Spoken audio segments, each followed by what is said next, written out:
Christian ಹಬ್ಬಗಳಾದ Easter, good Friday, ash Wednesday ಇವೆಲ್ಲದರ ಮೂಲ ಪೇಗನ್ ಸಂಸ್ಕೃತಿ ಅಂತ ಹೇಳೋದನ್ನ ನಾವೆಲ್ಲ ಕೇಳಿರ್ತೀವಿ.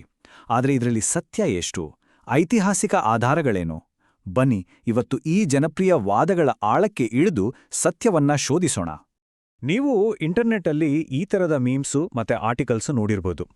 ಈಸ್ಟರ್ ಹಬ್ಬಕ್ಕೂ ಪ್ರಾಚೀನ ದೇವತೆಗಳ ಆರಾಧನೆಗೂ ಸಂಬಂಧ ಇದೆ ಅಂತ ಹೇಳಲಾಗುತ್ತೆ. ಹಾಗಾದ್ರೆ ಈ ವಾದ ನಿಜವೇ? ಬನ್ನಿ ಇವತ್ತು ಸಾಕ್ಷಿಗಳನ್ನ ಒಂದೊಂದಾಗಿ ಪರಿಶೀಲಿಸಿ ನೋಡೋಣ. ನಮ್ಮ ಈ ವಿಶ್ಲೇಷಣೆಯ ದಾರಿ ಹೀಗಿದೆ. ಮೊದಲು ಈ ಪೇಗನ್ ಆರೋಪ ಅಂದ್ರೆ ಏನು ಅಂತ ಅರ್ಥ ಮಾಡ್ಕೊಳ್ಳೋಣ. ನಂತರ ಈಸ್ಟರ್ ಅನ್ನೋ ಹೆಸರಿನ ಹಿಂದಿನ ಕಥೆಯನ್ನ ನೋಡೋಣ. ಆಮೇಲೆ ಹಬ್ಬದ ಚಿಹ್ನೆಗಳಾದ ಮೊಟ್ಟೆ, ಮೊಲದ ಬಗ್ಗೆ ಮಾತಾಡೋಣ. ಹಾಗೆಯೇ ಪಶ್ಚಾತ್ತಾಪದ ಕಾಲ ಅಂದ್ರೆ ಲೆಂಟ್ ಬಗ್ಗೆ ತಿಳಿದುಕೊಂಡು ಕೊನೆಗೆ ಇತಿಹಾಸದ ತೀರ್ಪು ಏನು ಅಂತ ನೋಡೋಣ. ಸರಿ, ಹಾಗಾದ್ರೆ ಈ ಆರೋಪವಾದ್ರೂ ಏನು? ಸಿಂಪಲ್ ಆಗಿ ಹೇಳೋದಾದ್ರೆ ಈಸ್ಟರ್ ಮೊಟ್ಟೆಗಳು, ಮೊಲ ಅಷ್ಟೇ ಯಾಕೆ, ಈಸ್ಟರ್ ಅನ್ನೋ ಹೆಸರು ಕೂಡ ಪ್ರಾಚೀನ ಫಲವಂತಿಕೆಯ ದೇವತೆಗಳ ಆರಾಧನೆಯಿಂದ ಕದ್ದು ತರಲಾಗಿದೆ ಅನ್ನೋದು. ಕೇಳೋಕಿದು ತುಂಬಾ ಇಂಟ್ರೆಸ್ಟಿಂಗ್ ಅನ್ಸುತ್ತೆ, ಆದರೆ ಐತಿಹಾಸಿಕ ಸತ್ಯಾಂಶಗಳಿಗೆ ಇದು ಎಷ್ಟು ಹತ್ತಿರವಿದೆ? ಓಕೆ, ಹಾಗಾದ್ರೆ ನಮ್ಮ ತನಿಖೆಯ ಮೊದಲ ಹೆಜ್ಜೆ ಈಸ್ಟರ್ ಅನ್ನೋ ಪದದ ಮೂಲವನ್ನ ಕೆದಕೋದು. ಈ ಹೆಸರು ನಿಜವಾಗ್ಲೂ ಬ್ಯಾಬಿಲೋನಿಯನ್ ದೇವತೆ ಇಷ್ಟಾರ್ ಅಥವಾ ಆಂಗ್ಲೋ ಸ್ಯಾಕ್ಸನ್ ದೇವತೆ ಸ್ಟಾರಾಯಿಂದ ಬಂದಿದೆಯಾ? ನೋಡೋಣ ಬನ್ನಿ. ಇಲ್ಲೇ ಒಂದು ತುಂಬಾನೇ ಆಸಕ್ತಿಕರವಾದ ವಿಷಯವಿದೆ. ಈಸ್ಟರ್ ಅನ್ನೋ ಪದ ಇಂಗ್ಲಿಷ್ ಮತ್ತು ಜರ್ಮನ್ ಭಾಷೆಗಳಲ್ಲಿ ಮಾತ್ರ ಬಳಕೆಯಲ್ಲಿದೆ. ಜಗತ್ತಿನ ಬೇರೆ ಭಾಷೆಗಳಲ್ಲಿ, ಗ್ರೀಕ್, ಲ್ಯಾಟಿನ್ನಿಂದ ಬಂದ ಭಾಷೆಗಳಲ್ಲಿ ಈ ಹಬ್ಬವನ್ನು ಪಾಸ್ಕಾ ಅಥವಾ ಅದಕ್ಕೆ ಹತ್ತಿರವಾದ ಪದಗಳಿಂದ ಕರೆಯುತ್ತಾರೆ. ಈ ಪಾಸ್ಕಾ ಪದ ಬಂದಿರೋದು ಯಹೂದಿಗಳ ಪಾಸೋವರ್ ಹಬ್ಬದಿಂದ. ಅಂದ್ರೆ ಈಸ್ಟರ್ ಅನ್ನೋ ಹೆಸರು ಒಂದು ಭಾಷಾಕೀಯ ಅಪವಾದವೇ ಹೊರತು ಜಾಗತಿಕ ನಿಯಮವಲ್ಲ.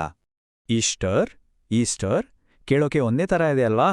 ಇದನ್ನೇ ಅಸೋಸಿಯೇಷನ್ ಫ್ಯಾಲಸಿ ಅಂತ ಕರೆಯೋದು.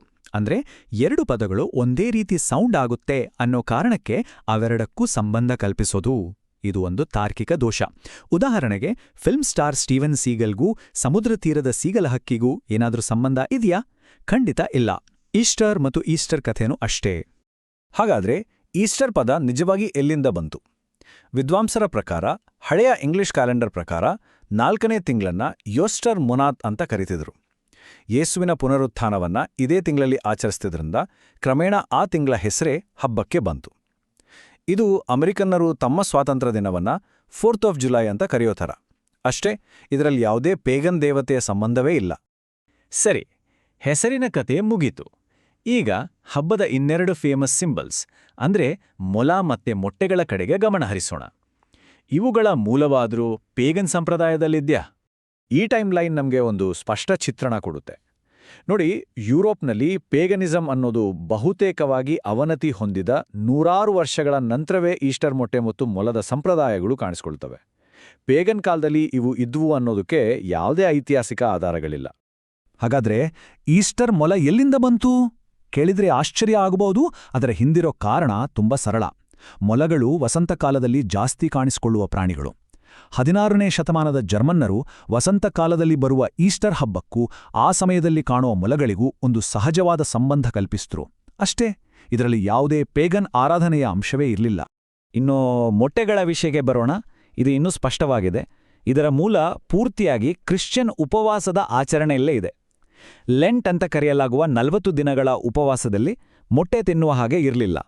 ಆದರೆ ಕೋಳಿಗಳು ಮೊಟ್ಟೆ ಇಡೋದನ್ನ ನಿಲ್ಸಲ್ಲ ಅಲ್ವಾ? ಹಾಗಾಗಿ ಆ ಮೊಟ್ಟೆಗಳು ಹಾಳಾಗಬಾರ್ದು ಅಂತ ಅವನ್ನ ಬೇಯಿಸಿ ಇಡ್ತಿದ್ರು.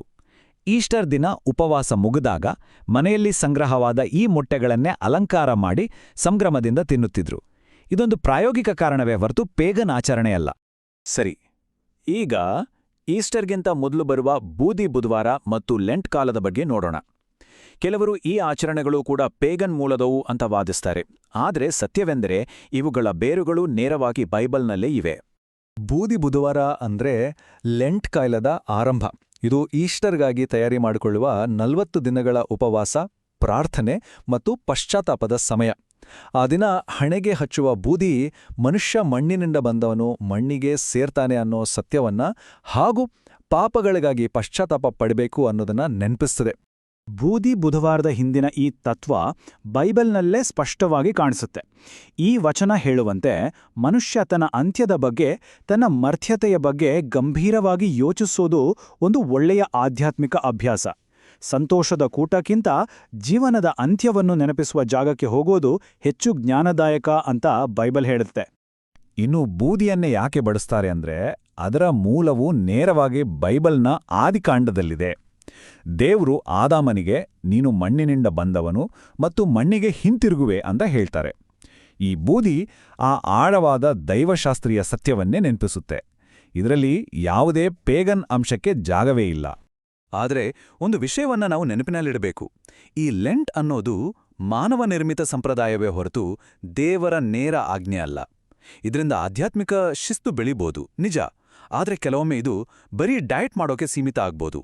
ಇದರಿಂದ ಸುವಾರ್ತೆಗೆ ಹೃದಯ ಸಿದ್ಧವಾಗ್ಬೋದು, ಆದರೆ ಬೇರೆಯವರಿಗೆ ತೋರಿಸ್ಕೊಳ್ಳೋಕೆ ಮಾಡಿದ್ರೆ ಅದರ ಅರ್ಥವೇ ಹೊರಟೋಗುತ್ತೆ. ನೋಡಿ, ಈ ವಿಷಯದ ಬಗ್ಗೆ ಯೇಸುಕ್ರಿಸ್ತರೇ ನೇರವಾಗಿ ಎಚ್ಚರಿಸಿದ್ದಾರೆ. ಆಧ್ಯಾತ್ಮಿಕ ಆಚರಣೆಗಳು ಬೇರೆಯವರಿಗೆ ತೋರಿಸ್ಕೊಳ್ಳಕ್ಕೆ ಇರಬಾರದು. ಉಪವಾಸ ಮಾಡೋದು ದೇವರಿಗಾಗಿ, ಜನರ ಮೆಚ್ಚುಗೆಗಾಗಿ ಅಲ್ಲ. ಇದು ಬೂದಿ ಬುಧವಾರವನ್ನು ಆಚರಿಸುವ ಪ್ರತಿಯೊಬ್ಬರಿಗೂ ಒಂದು ಪ್ರಮುಖವಾದ ಎಚ್ಚರಿಕೆ. ಸರಿ, ಇಲ್ಲಿಯವರೆಗೂ ನಾವು ಚರ್ಚಿಸಿದ ಎಲ್ಲಾ ಸಾಕ್ಷಿಗಳನ್ನು ಒಟ್ಟು ಸೇರಿಸಿ ಇತಿಹಾಸ ಈ ಬಗ್ಗೆ ಏನು ತೀರ್ಪು ಕೊಡುತ್ತೆ ಅಂತ ಅಂತಿಮವಾಗಿ ನೋಡುವ ಸಮಯ ಬಂದಿದೆ. ಹಾಗಾದರೆ ಸಾರಾಂಶ ಇಷ್ಟೇ: ಈಸ್ಟರ್ ಒಂದು ಪೇಗನ್ ಹಬ್ಬ ಅನ್ನೋ ವಾದಕ್ಕೆ ಯಾವುದೇ ಗಟ್ಟಿಯಾದ, ನಂಬಲರ್ಹವಾದ ಐತಿಹಾಸಿಕ ಆಧಾರಗಳಿಲ್ಲ. ವಿದ್ವಾಂಸರ ಒಮ್ಮತದ ಪ್ರಕಾರ ಈಸ್ಟರ್ನ ಹೆಸರು, ಅದರ ಚಿಹ್ನೆಗಳು ಮತ್ತು ಅದಕ್ಕೆ ಸಂಬಂಧಪಟ್ಟ ಲೆಂಟ್, ಬೂದಿ ಬುಧವಾರ ಇವೆಲ್ಲವೂ ಕ್ರಿಶ್ಚಿಯನ್ ಇತಿಹಾಸ ಮತ್ತು ಬೈಬಲ್ನ ಬೋಧನೆಗಳಲ್ಲೇ ಆಳವಾಗಿ ಬೇರೂರಿವೆ. ಹಾಗಾಗಿ ನಮ್ಮ ನಿಜವಾದ ಕಾಳಜಿ ಈ ಹಬ್ಬದ ನಿರಾಧಾರವಾದ ಪೇಗನ್ ಮೂಲಗಳ ಬಗ್ಗೆ ಇರಬಾರದು. ಬದಲಾಗಿ ಇವತ್ತಿನ ದಿನಗಳಲ್ಲಿ ಈ ಹಬ್ಬಗಳು ಹೇಗೆ ಆಚರಿಸಲ್ಪಡ್ತಿವೆ ಅನ್ನೋದರ ಬಗ್ಗೆ ಇರಬೇಕು. ಆಧುನಿಕ ವಾಣಿಜ್ಯೀಕರಣ ಅಂದರೆ ಕಮರ್ಷಿಯಲೈಸೇಷನ್ ಈ ಹಬ್ಬದ ನಿಜವಾದ ಅರ್ಥವಾದ ಯೇಸುವಿನ ಪುನರುತ್ಥಾನವನ್ನು ಮರೆಮಾಚಿ ಕೇವಲ ಚಾಕ್ಲೇಟ್ ಮೊಟ್ಟೆಗಳಿಗೆ ಸೀಮಿತಗೊಳಿಸ್ತಿದೆಯಾ? ಇದು ನಾವು ಕೇಳ್ಕೊಳ್ಬೇಕಾದ ಪ್ರಶ್ನೆ. ಈ ಸಂಪ್ರದಾಯಗಳೆಲ್ಲವೂ ಕ್ರಿಶ್ಚಿಯನ್ ಮೂಲವನ್ನು ಹೊಂದಿವೆ ಅನ್ನೋದು ಸ್ಪಷ್ಟ. ಹಾಗಾದರೆ ಇವತ್ತಿನ ಜಗತ್ತಿನಲ್ಲಿ ಅವುಗಳ ನಿಜವಾದ ಅರ್ಥವನ್ನು ಕಾಪಾಡಿಕೊಂಡು ಮುಂದಿನ ಪೀಳಿಗೆಗೆ ಸಾರುವುದು ಯಾರ ಜವಾಬ್ದಾರಿ? ಖಂಡಿತವಾಗಿಯೂ ಇದು ನಾವೆಲ್ಲರೂ ಯೋಚಿಸಬೇಕಾದ ವಿಷಯ. ಮುಂದಿನ ವಿಶ್ಲೇಷಣೆಯಲ್ಲಿ ಮತ್ತೆ ಭೇಟಿಯಾಗೋಣ.